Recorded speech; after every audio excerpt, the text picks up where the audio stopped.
Over team captains. दोनों टीमें मैदान में आने के बाद सबसे पहला रेफरी का काम होता है दोनों टीमों के कैप्टन्स को बुलाकर टॉस करना। जैसा कि आपने वीडियो में देखा, रेफरी ने लॉन्ग विसल बजाई और हाथ का इशारा करते हुए बोला वो team captains.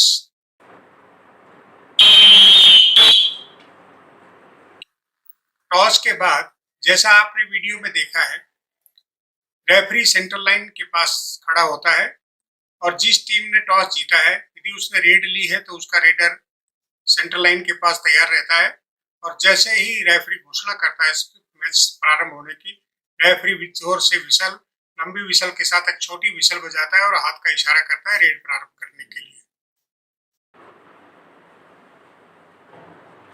Bonus point Team B. जब मैदान में 6 या 7 खिलाड़ी होते हैं, ऐसी स्थिति में यदि रेडर पाक लाइन क्रॉस करने के बाद बोनस रेखा को भी पार कर लेता है बिना किसी नियम का उल्लंघन किए हुए, तो ऐसी स्थिति में रेडर चाहे किसी डिफेंडर को टच करे या ना करे, ऐसी स्थिति में उसको एक बोनस अंक प्रदान किया जाता है। और जैसा कि आपने वीडियो में देखा, जिस साइड में हमें बोनस का अंक देना होता है उस साइड में हम अपना हाथ कंधे की समानांतर सीधा करते हैं और हम अपना उसी हाथ का अंगूठा ऊपर की साइड में करते हैं। Bonus plus 1 point Team A.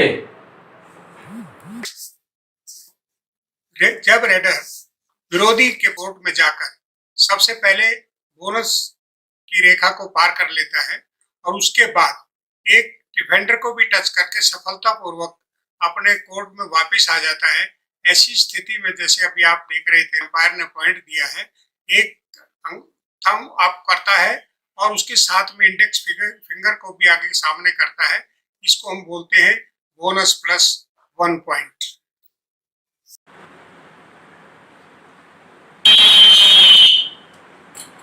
Reader out 1 point. जब रेडर रेड करने के लिए जाता है तो ऐसी स्थिति में यदि वो किसी एक डिफेंडर को टच करके या डिफेंडर के पकड़ने के प्रयास को असफल करता हुआ अपने कोर्ट में वापस आ जाता है, तो ऐसी स्थिति में अंपायर एक पॉइंट डिक्लेयर करते हैं। तो जैसा आपने देखा, एक हम हाथ को सीधा ऊपर खड़ा करते हैं और दूसरे हाथ को जिस कोर्ट की तरफ हमें पॉइंट देना होता है उसको हम अपने कंधे के समानांतर करते हैं और इसको हम कहते हैं declaring the point. Bonus point Team B. Reader out 1 point Team A. जब रेडर दूसरे कोर्ट में जाता है रेड डालने के लिए, कभी कभी ऐसा होता है रेडर पॉइंट बोनस पॉइंट लेने के बाद उस रेडर की कैच हो जाती है। जैसा अभी आप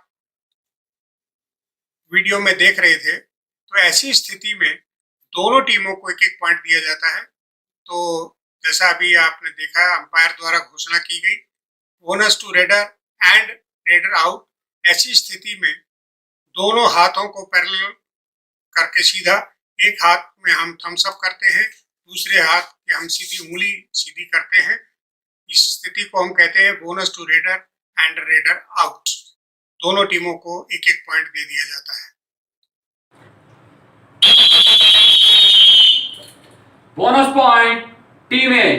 All out 1 plus 2 3 points Team B. आपने देखा होगा कई बार ऐसी स्थिति आती है, एक टीम का सिर्फ एक ही रेडर बच जाता है, बाकी उसके खिलाड़ी आउट हो जाते हैं। तो जब वो विरोधी टीम के पाले में रेड करने के लिए जाता है तो सबसे पहले उसका प्रयास होता है कम से कम एक बोनस अंक पहले ले ले और उसके बाद वो अपनी कोशिश करता है ज़्यादा से ज़्यादा पॉइंट लेने की, लेकिन इस प्रयास में उसकी कैच हो जाती है।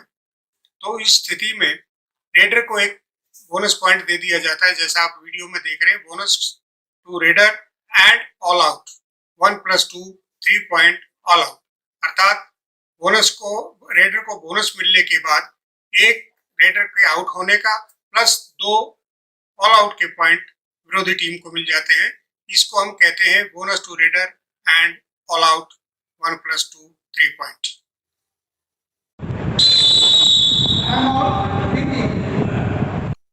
जैसा आप सभी को पता है, दोनों टीमों के पास फर्स्ट हाफ में दो टाइम आउट का नियम है, सेकंड हाफ में भी दोनों टीमों के दो टाइम आउट होते हैं। ऐसी और एक टाइम आउट 30 सेकंड के लिए होता है।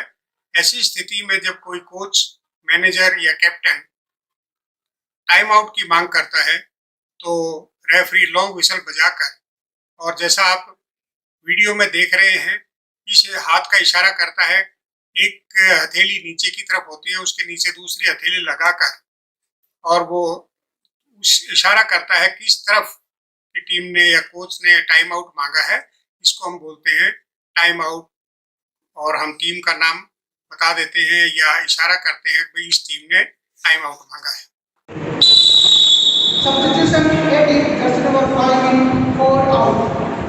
जब किसी कोच को अपना प्लेयर बदलने की आवश्यकता होती है या वो अपना डिफेंस मजबूत करना चाहता है तो वो अपना डिफेंडर को सब्स्टिट्यूट करता है, रेडर की उसको आवश्यकता होती है तो वो रेडर का सब्स्टिट्यूट करता है। तो ऐसी स्थिति में जैसा आप वीडियो में देख रहे हैं, ये सब्स्टिट्यूट का साइन किया है, और जिस टीम को सब्स्टिट्यूट, जिस कोच को सब्स्टिट्यूट करना होता है उस तरफ इशारा कर देते हैं। ये सब्स्टिट्यूट का इशारा है, और ऐसे ही हम सब्स्टिट्यूट करते हैं जिस टीम के कोच या कैप्टन ने सब्स्टिट्यूट मांगा है।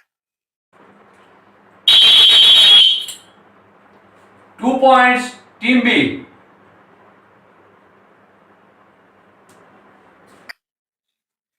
जब कोई भी रेडर एक से अधिक पॉइंट लेकर आता है बोनस के अलावा, वो किसी डिफेंडर, 2 डिफेंडर को या 3 डिफेंडर को टच करके आता है, या स्ट्रगल होने के बाद वो बिना किसी नियम का उल्लंघन किए हुए वो सेंटर लाइन को क्रॉस कर लेता है, तो जितने डिफेंडर्स ने रेडर को पकड़ने की कोशिश की होती है और रेडर अपने सेंटर लाइन को क्रॉस कर लेता है, तो उतने ही पॉइंट रेडर के फेवर में दिए जाते हैं, और उतने ही पॉइंटों को हाथ को सीधा करके उतनी ही उंगलियां, जैसा आप वीडियो में देख रहे हैं, उन्होंने 2 पॉइंट लिए थे तो 2 फिंगर्स ऊपर हैं, और जिस ग्राउंड की तरफ हमें पॉइंट देने होते हैं वो हमारे कंधे के पैरेलल में करके हम पॉइंट डिक्लेयर करते हैं। जैसा आपकी वीडियो में क्लियर देख रहे हैं कि अंपायर द्वारा 2 पॉइंट की घोषणा की गई है। Official timeout.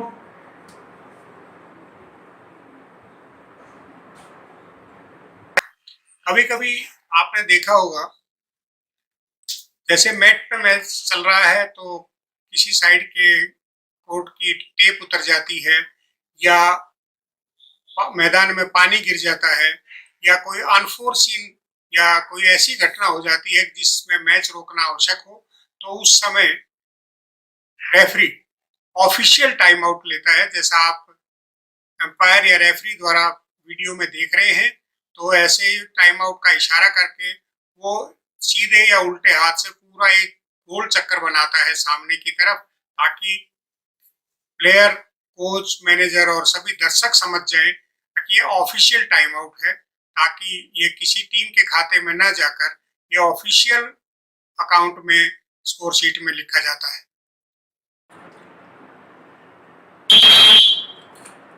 Number 7, please come. No coaching during the red, please. Please turn.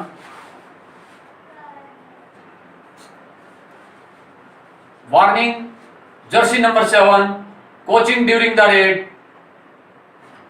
Please go back. Referee साहब ने एक खिलाड़ी को बुलाया और उसको घूमने के लिए बोला। घूमने के लिए इसलिए बोला जाता है ताकि जो हमारे स्कोरर, असिस्टेंट स्कोरर खड़े हैं और जो दर्शक हैं उनको भी पता चल जाए कि इस खिलाड़ी का जर्सी नंबर कितना है, और रेफरी या अंपायर उसको अपने पास बुलाकर उसको बताते हैं और उसको वार्निंग देते हैं। कई बार वर्बल वार्निंग देते हैं, कई बार ग्रीन कार्ड देते हैं यदि पहली बार ऐसी घटना की है। तो इस वीडियो में आप देख रहे हैं जिस भी खिलाड़ी को बुलाया गया है, रेफरी अंपायर द्वारा उसने बताया है कोई आपने कोचिंग की है ड्यूरिंग द रेड। जब किसी भी टीम का रेडर दूसरे कोर्ट में रेड डाल रहा हो तो उस टीम का डिफेंडर या कोच उसको अपने खिलाड़ी को इंस्ट्रक्ट नहीं कर सकता, उसको पॉइंट लेने के लिए या उसको वापस आने के लिए इंस्ट्रक्ट नहीं कर सकता। यदि वो ऐसा करता है तो उसको ग्रीन कार्ड के रूप में एक वार्निंग दे दी जाती है। Jersey number 1, please come. Turn, please.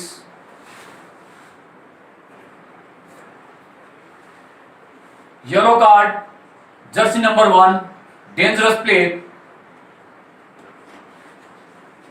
1 technical point, favor of team B.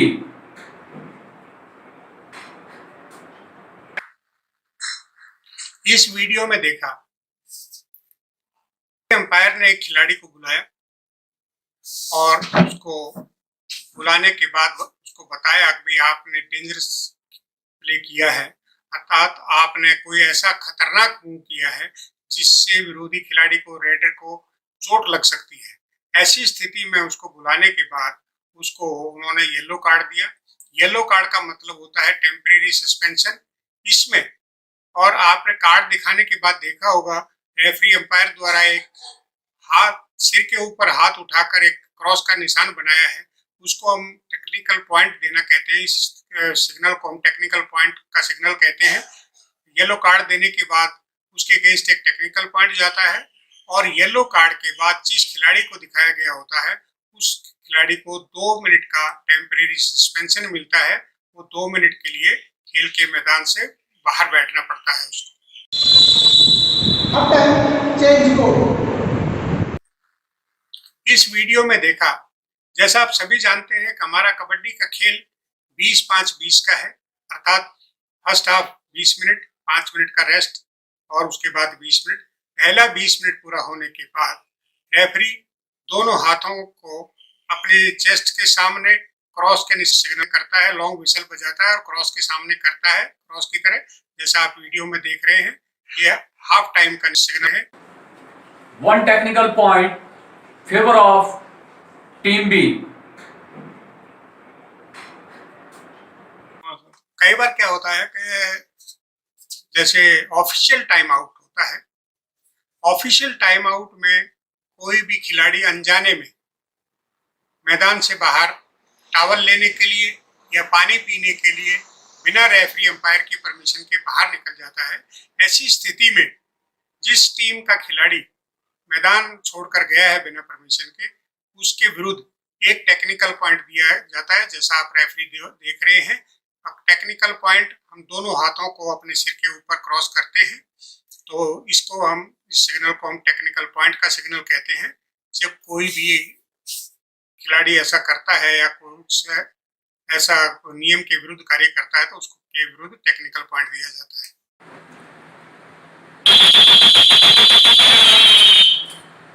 Super tackle, 2 points, team A.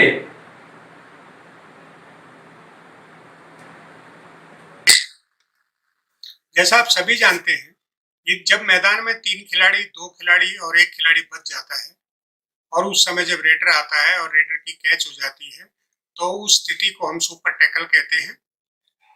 Super tackle होने के बाद 2 अंक देने का प्रावधान है।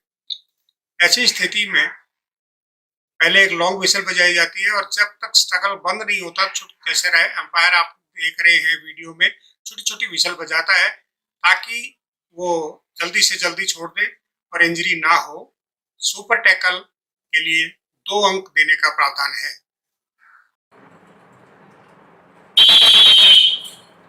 Late entry, 1 technical point, favor of team A.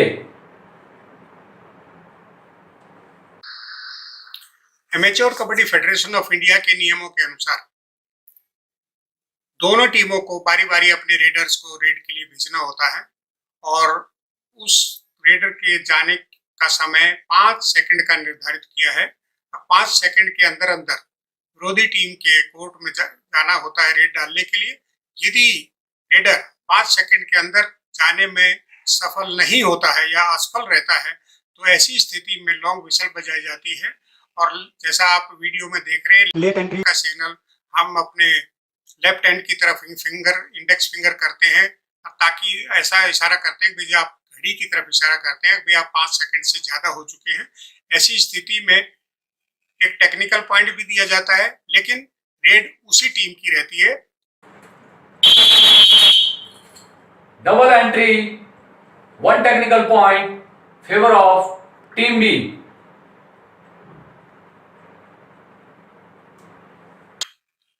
कभी कभी वैसे तो नॉर्मली आजकल ज्यादा परशु देखने को नहीं मिलती है, लेकिन कभी कभी क्या होता है कि जो नॉन रेडर होता है और उस टीम का फास्ट खिलाड़ी होता है, तो वो कई बार सोचता है परशु करके मैं पॉइंट ले लूं, और उस समय एक रेडर भी अपने टर्न के लिए जा रहा होता है। तो ऐसी में कई बार गलती हो जाती है कि दोनों खिलाड़ी विरोधी की टीम पाले में चले जाते हैं, तो उसको हम बोलते हैं डबल एंट्री। ऐसी स्थिति में अंपायर दोनों खिलाड़ियों को वापस बुलाते हैं, उनके अगेंस्ट एक टेक्निकल पॉइंट देते हैं, और लेकिन उसकी रेड उसी टीम को दोबारा दी जाती है। तो आपने जैसे देखा कि दोनों हाथों को अंपायर ने वीडियो में दोनों हाथों का इशारा किया है ग्राउंड की तरफ। इसका मतलब है इस टीम के खिलाड़ियों ने डबल एंट्री किया है। Loose count, raider out, 1 point, Team B. AKFI ने रूल चेंज किया है। अब भाई रेडर को 30 सेकंड का रेड का टाइम दिया गया है, लेकिन रेडर कई बार क्या करता है, अपनी गर्मी की वजह से या होंठ सूखने की वजह से या किसी और वजह से अपनी जीभ बाहर निकाल देती। उस समय अंपायर रेफरी जोर की विशल बजाते हैं और अपनी गर्दन की तरफ इशारा करते हैं कि भाई इसने लूज काउंट किया। ऐसी स्थिति में जो रेडर रेड कर रहा होता है उसको आउट दिया जाता है और विरोधी टीम को एक अंक दिया जाएगा। Raider, please come back.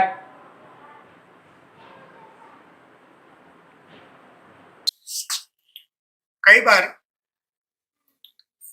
किसी भी टीम का कोच या कैप्टन ने सब्स्टिट्यूशन मांगा है और उस टीम का सब्स्टिट्यूट होने वाला खिलाड़ी निर्धारित बॉक्स में भी खड़ा हुआ है, लेकिन तो उस टीम का या दूसरी टीम का खिलाड़ी रेड स्टार्ट कर देता है, और जब अंपायर या रेफरी द्वारा पता होता है कि हमें सब्स्टिट्यूट देना है, लेकिन उसके बीच में यदि रेडर रेड स्टार्ट कर देता है, तो ऐसी स्थिति में छोटी छोटी विसल बजाकर हम रेडर को वापस बुलाते हैं ताकि सब्स्टिट्यूशन किया जा सके। ऐसी जैसे कि आप वीडियो में देख रहे हैं, छोटी छोटी विसल बजाकर और हाथ का इशारा, अंगूठे का इशारा अपनी तरफ वापस करते हैं। ऐसे को हम विसल बजाकर छोटी छोटी हम कहते हैं कॉलिंग द रेडर बैक, अर्थात उसमें कोई हम रेड स्टार्ट करने की बजाय हम उसको वापस बुलाते हैं रेडर को। हम कहते हैं इसको इशारे को calling the raider back. Stop and wait.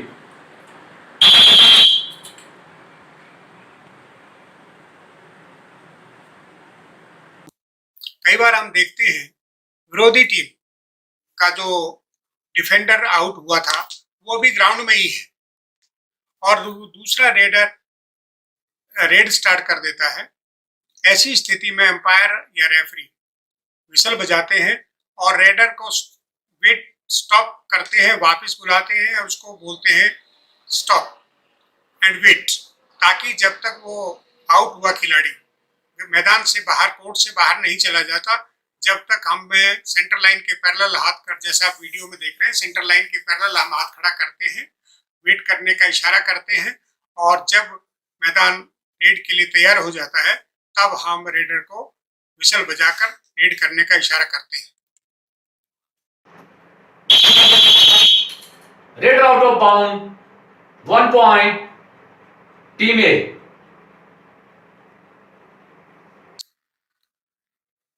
आपने देखा होगा जो हमारा 13x10 का मैदान है सही सीनियर खिलाड़ियों का, उस समय दोनों तरफ 1-1 मीटर की लॉबी बनी हुई होती है। तो रेडर जब फास्ट रेड करता है तो कई बार अनजाने में गलती से या स्पीड की वजह से वो लॉबी की लाइन को क्रॉस कर देता है। ऐसी स्थिति में उस रेडर को आउट डिक्लेयर किया जाता है और हम, जैसा आप वीडियो में देख रहे हैं, अंपायर द्वारा इशारा किया जा रहा है रेडर आउट ऑफ बाउंड। हम बैक लाइन को कहेंगे raider out of bound, cross करेगा लॉबी लाइन को भी क्रॉस करेगा तब भी हम उसको बोलेंगे आउट ऑफ बाउंड। ये कॉमन वर्ड बनाया है आउट ऑफ बाउंड। इसको हम दोनों हाथ को बाहर की तरफ इशारा करते हैं और उसको हम बोलते हैं raider out of bound. Both out, 1 point each. कभी कभी ऐसा होता है रेडर रेड के लिए जाता है, डिफेंडर उसको पकड़ने के लिए जाता है, दोनों का कांटेक्ट ग्राउंड के साथ नहीं रहता है। ऐसी स्थिति में दोनों को ही आउट डिक्लेयर किया जाता है। जैसा आप देख रहे हैं, अंपायर रेफरी ने बोला है रेडर आउट ऑफ बाउंड और इशारा किया, दोनों टीमों को 1-1 अंक दिया जाता है। इसको हम बोलते हैं raider both out of bound, अर्थात रेडर भी आउट है और डिफेंडर भी आउट है।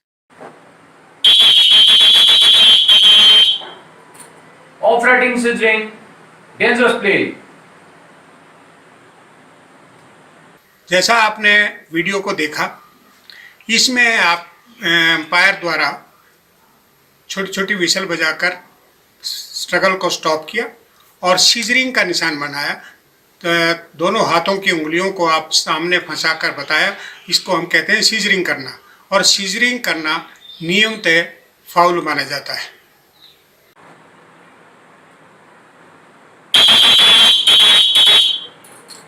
Number 9, please come. Please come. No foul play, please. Okay? Go back. इस वीडियो में आपने देखा अंपायर रेफरी द्वारा डिफेंडर को अपनी तरफ बुलाया और उन्होंने दोनों हाथों को कोणी की तरफ से मोड़कर ऊपर की तरफ इशारा, ऊपर से इशारा किया नीचे की तरफ। ये इशारा कहा जाता है फाउल प्ले का, अर्थात दूसरे को चोट नहीं पहुंचानी है। इसको इशारे को हम बोलते हैं foul play.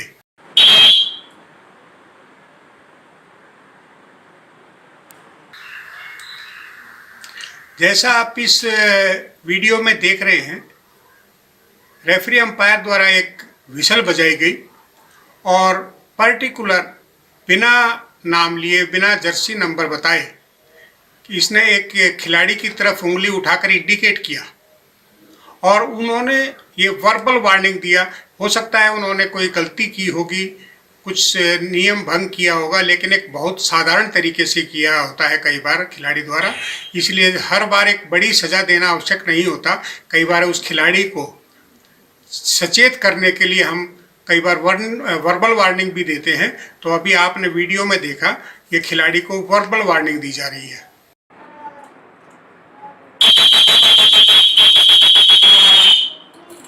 Jersey number 2, please come. Don't pull the jersey, please. Please go back. जो आप दूसरी सिचुएशन देख रहे हैं, तो रेफरी ने प्लेयर को अपनी तरफ बुलाया और अपनी जर्सी को पकड़कर उसने हाथ का इशारा किया और इसका मतलब ये हुआ उस खिलाड़ी से जाने या अनजाने में रेडर की जर्सी पुल हुई है, लेकिन उसने लगा होगा एम्पायर या रेफरी को कुछ ने जानबूझ कर नहीं किया है, लेकिन जर्सी पुल करना फिर भी एक फाउल है। तो इसलिए एम्पायर ने उसको एक वर्बल वार्निंग दिया, जर्सी पुल नहीं करना है।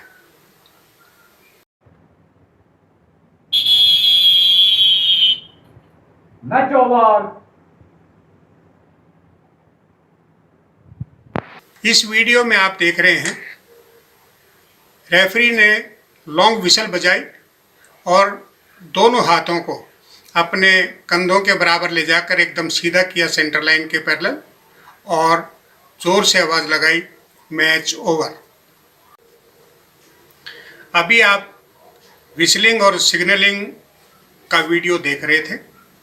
मैं आशा करता हूं अभी आपके समझ में आया होगा और अच्छी तरह आपने वीडियो देख लिए होंगे। अभी मेरा सबसे अनुरोध है, आप जूम कॉल पर दोबारा शिफ्ट हो जाएं और जब किसी का कोई क्वेश्चन है तो जैसा कि नियम है हैंड रेज करें और उसके बाद आप अपने क्वेश्चन पूछ सकते हैं। अभी यहाँ का ये वीडियो बंद करके आप जूम पर वापस आ जाएं।